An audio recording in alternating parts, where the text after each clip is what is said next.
Language is not always to exchange information by making simple statements and asking questions.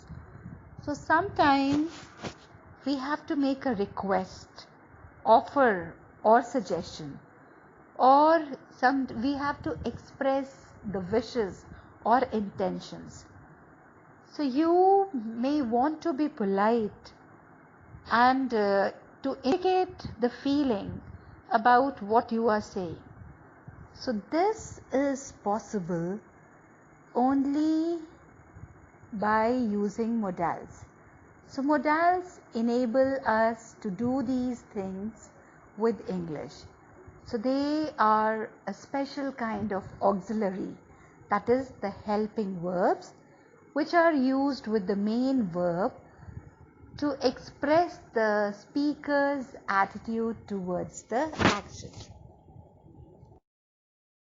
So first of all, we will study what are modal auxiliaries.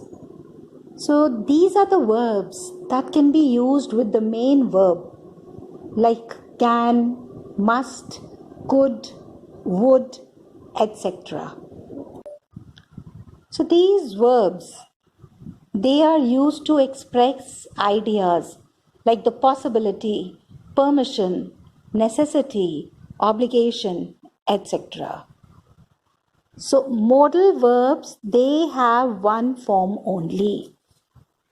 Modal verbs have one form only.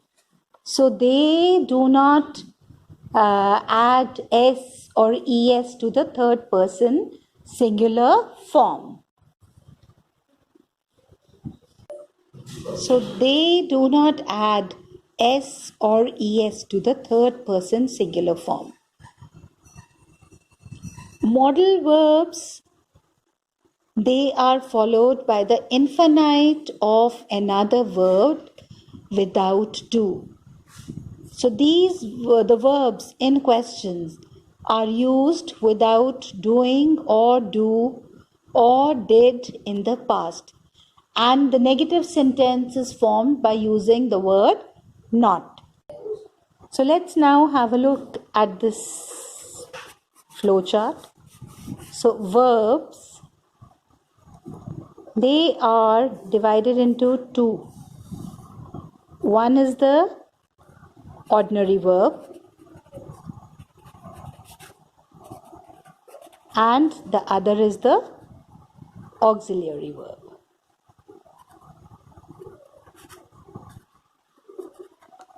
So this auxiliary verbs, it is divided into two. That is primary auxiliaries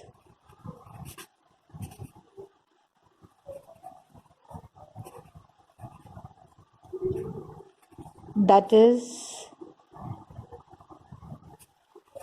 to be, to have, to do.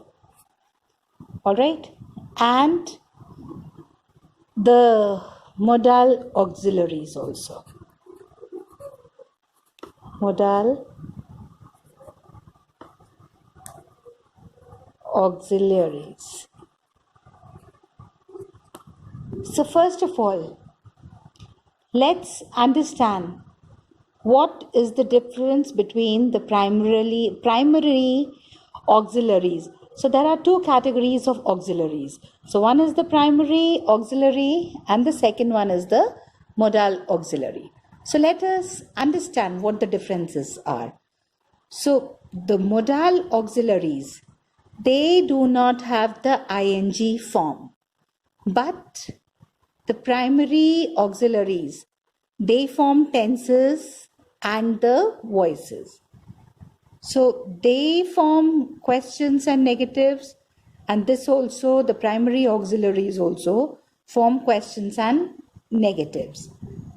So the primary auxiliaries, they may stand alone or used with the main verb, but the modal auxiliaries, they never stand alone. They always are used with the main verb. So I will just tell you later on how to use and where to use the modal auxiliaries. So the next difference is this primary auxiliary. It helps the main verb to convey the different times of action, and whereas the modal auxiliaries, so their form does not change according to the number or the person of the subject. So just have a look at these two sentences. We will fight till last. The second sentence is, you shall get a bicycle next week. So what we see is, in both the sentences, first we have the subject. Like I told you in the previous videos also, that whenever we are forming a sentence, so that time we have to follow SVO. That is the subject, verb plus the object. But there are times when you have to use the auxiliaries, the other things that are to be used. So we'll go through this also. And what we see is, for a basic sentence, it is the subject, the verb, followed by the object. So what do we see here? First, we have the subject, we and you. Then, after the subject, we use modal. Then comes the fight, get. So these are the principal verbs. Principal verb.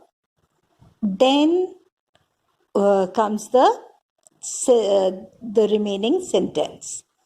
So now what we see is that a modal cannot stand on its own.